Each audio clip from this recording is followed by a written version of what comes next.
ये साधारण सा दिखने वाला पौधा सांप काटने पर आपकी जान बचा सकता है, क्योंकि इस पौधे में ऐसे औषधीय गुण होते हैं जिसके कारण ये सांप काटने का जहर पल भर में ही दूर कर देता है। प्राचीन काल से ही हमारे जो पूर्वज लोग हैं, इन घास फूस और वनस्पतियों का यूज करके गंभीर से गंभीर बीमारियों को पल भर में ठीक किया करते थे, परंतु ये ज्ञान धीरे धीरे विलुप्त होता जा रहा है। और हम इस जानकारी को, इन औषधियों के बारे में वीडियो बनाकर आप लोगों के साथ शेयर करते हैं, ताकि आने वाली जनरेशन इन वनस्पतियों के गुण धर्म और इनके फ़ायदों में जाने और इनका उपयोग कर सके। मैं बस इस जानकारी को जनहित के लिए सब लोगों को शेयर करता हूं, ताकि वो इनके बारे में जाने। बस मेरा ही इतना उद्देश्य है। अगर आप इस बात से सहमत हैं तो इस वीडियो को ज़रूर लाइक करेंगे।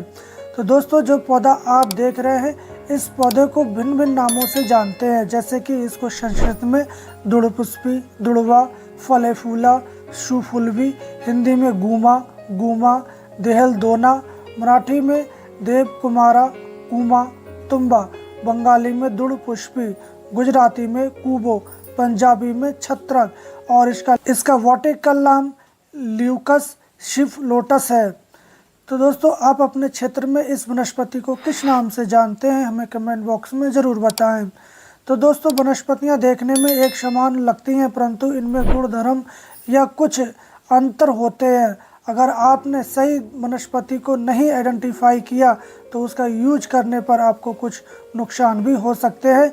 तो उसको आइडेंटिफाई करने के कुछ तरीके होते हैं, उसकी पहचान होती है, उसके गुण धर्म होते हैं। तो इसको पहचान करने के लिए सबसे पहले आप जान लें कि ये पौधा बारिश की ऋतु के बाद पैदा होता है और ये भारतवर्ष में हर जगह मिलता है।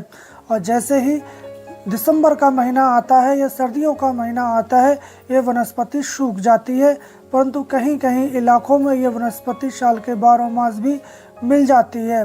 और इस पौधे की लंबाई 1 से 1.5 फीट तक की हो सकती है। इसके अंदर घनी शाखाएं निकलती हैं जो बड़ी होकर नीचे की ओर झुक जाती हैं।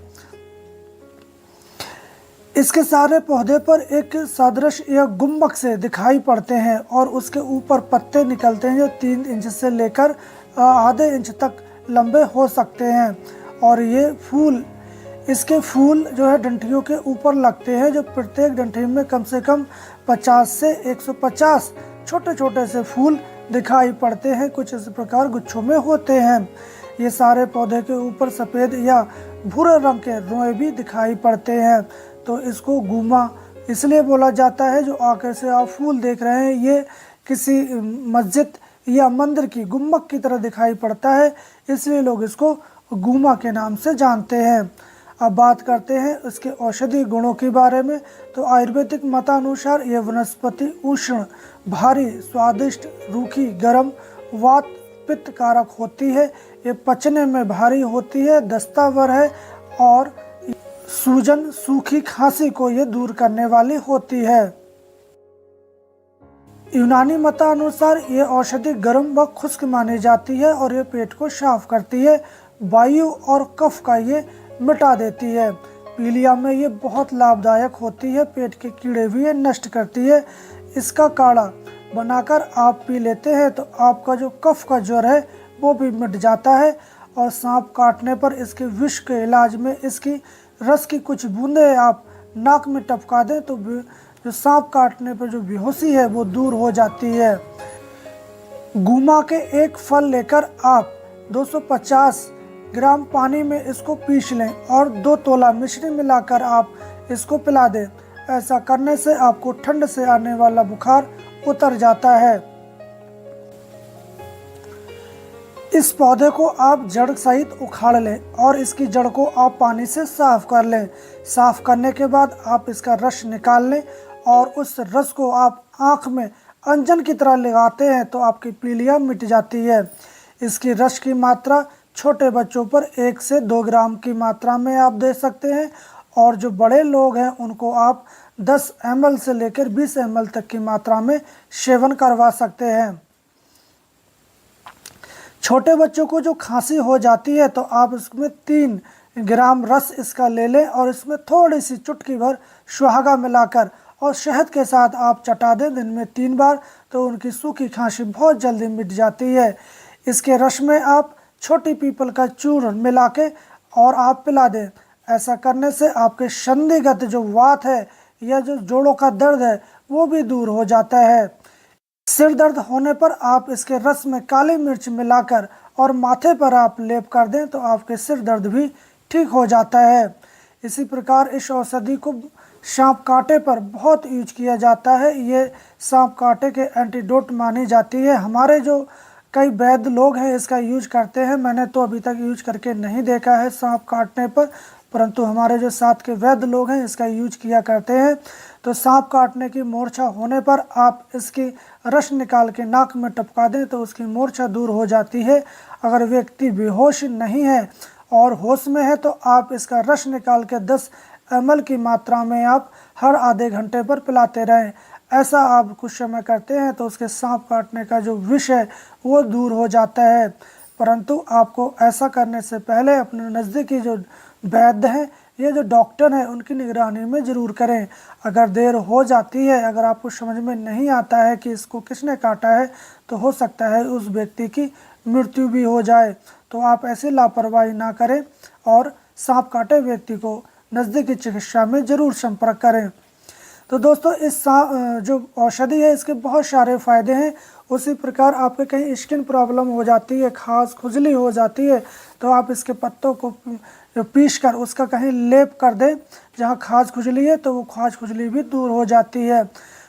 सन स्किन रैशेस होते हैं या फेशियल एलर्जी होती है सूरज से, या जो चूल्हे के आसपास बैठती हैं उनको स्किन में प्रॉब्लम हो जाती है, एलर्जी हो जाती है। इन मामलों में आप क्या करें कि इसका पंचांग ले लें। वो उस ताज़ी मिले तो ताज़ी, अगर सूखा मिले तो सूखा, इसका पंचांग ले लें और करीब 10 ग्राम की मात्रा में इसका पंचांग ले लें और 400 ग्राम पानी में इसको उबालें। जब 1/4 उबलते उबलते रह जाए उसको आप छान लें और ठंडा करके खाली पेट सुबह सुबह आप इसका सेवन करें। ऐसा आप 1 महीने से लेकर 2 महीने तक यूज में करते हैं तो आपकी स्किन प्रॉब्लम या एलर्जी भी चली जाती है।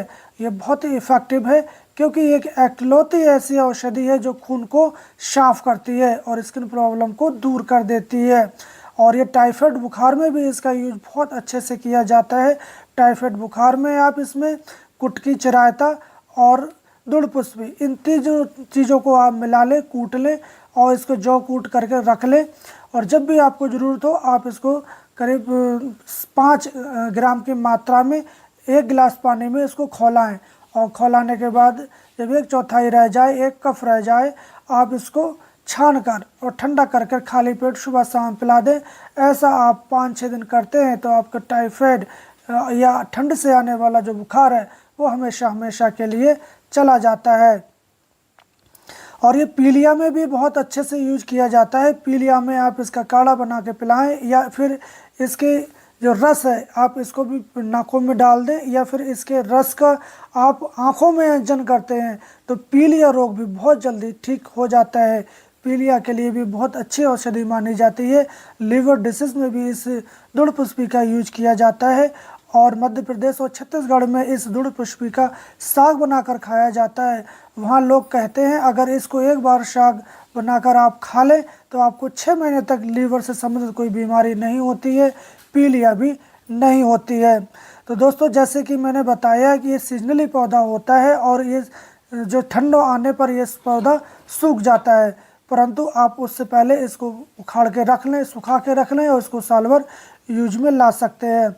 उसी प्रकार इस वनस्पति का आप सत्व भी बना सकते हैं। सत्व बनाने के लिए आपको क्या करना पड़ेगा, आप इसके पौधे को ले लें पंचांग और इसको कूट लें, सिलबट्टे पे कूटे या फिर अन्य किसी चीज़ से आप इसको कूट लें। कूट कर आप इसको कपड़े में रखकर इसका छान कर इसका रस निकाल लें और रस जितना है उतना ही आप पानी मिला दें और किसी बर्तन में इसको भर के रख दें और इसको 24 घंटे के बाद बिना हिलाए इसको धीरे धीरे ऊपर का जो पानी है उसको निथार लें और जो नीचे का जो बैठा हुआ जो इसका सत्व है उसको निकाल लें और निकालने के बाद धूप में आप उसको सुखा लें। आपका सत्व तैयार है। इस सत्व का यूज आप 500 mg से लेकर 3 ग्राम तक की मात्रा में यूज कर सकते हैं। आप पीलिया रोग में इस सत्व को 1 ग्राम लेकर और शहद के साथ चटाएं तो आपकी पीलिया भी दूर हो जाती है। और अफीम के विष में आप इस सत्व को पानी के साथ हर आधे घंटे में आप देते रहे तो आपके जो अफीम का जहर है वो भी दूर हो जाता है। और सांप काटने पर अगर किसी मनुष्य को बेहोशी हो जाती है तो आप इस सत्व को कागज की नालिका बनाकर उसमें रखकर और नाक में फूंक दें। ऐसा करने से उसको बेहोशी भी दूर हो जाती है। और जब वो होश में आ जाए तो आप इसको पानी में घोल कर उसको पिला दें इसके सत्व को, तो देखेंगे उसका जो सांप के कांटे का जहर है वो भी दूर हो जाता है। औषधि दृष्टि से इस सत्व में उत्तेजक, कृमिनाशक और पसीना लाने वाले जो है गुण होते हैं। तो इस प्रकार आप इस सत्व का यूज साल भर कर सकते हैं, ये खराब होने वाला नहीं होता है। तो इस प्रकार इस गुमा को जो आप लोग बेकार समझते थे, आप इन बीमारियों में इसका यूज कर सकते हैं। आप इस गुमा का यूज कौन सी बीमारी में किस तरह करते हैं आप हमें कमेंट बॉक्स में ज़रूर बताएं। और हम कल फिर मिलेंगे एक नई औषधीय जानकारी के साथ। तब तक आप स्वस्थ रहें, मस्त रहें। जय हिंद।